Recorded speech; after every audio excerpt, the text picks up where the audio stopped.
Hello, my name is Marcel, the product manager of YAMS, and today I will present you some of our new features and changes we have introduced with version 25.1. One of the most visible improvements is the new window bar at the bottom of the screen.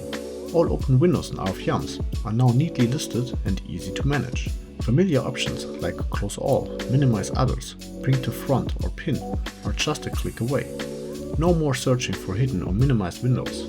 Everything is in one place, clearly arranged and instantly accessible.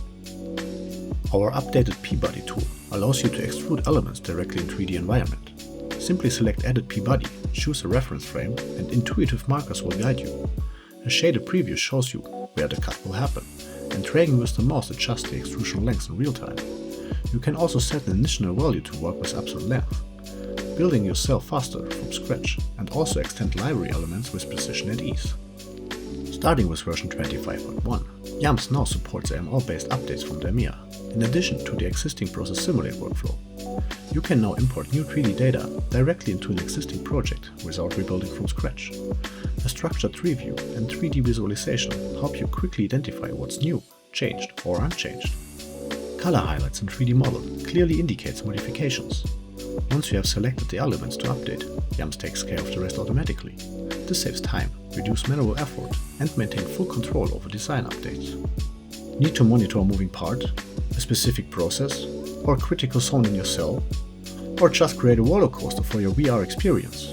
With the new Follow View feature, you can attach a view to any element. As the object moves, your view follows. Always keep it centered. You can also open multiple 3D windows and customize each view individually. Stay visually connected to what matters most. No more losing track of key processes. And there's more.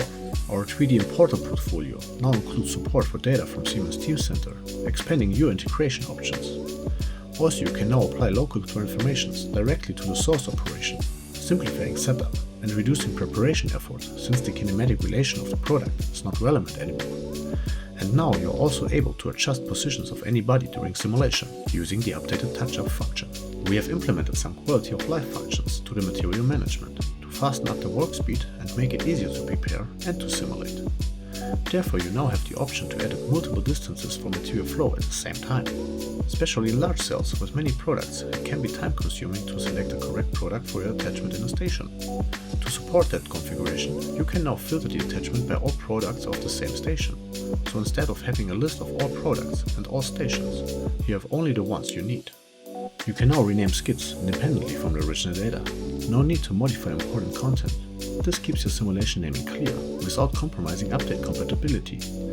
We have also changed how signals are dropped onto light barriers. Instead of one sensor with multiple signals, you now get one sensor per signal, more in line with the real-world behavior. With the new ILCONF import, you can now bring robot positions into your 3D cell, even if they weren't part of the original layout. Our Scout parses your robot backups and exports the data as ILCONF. Especially useful with our shift function our Scout. This lets you align the offline cell to real robot positions at any time.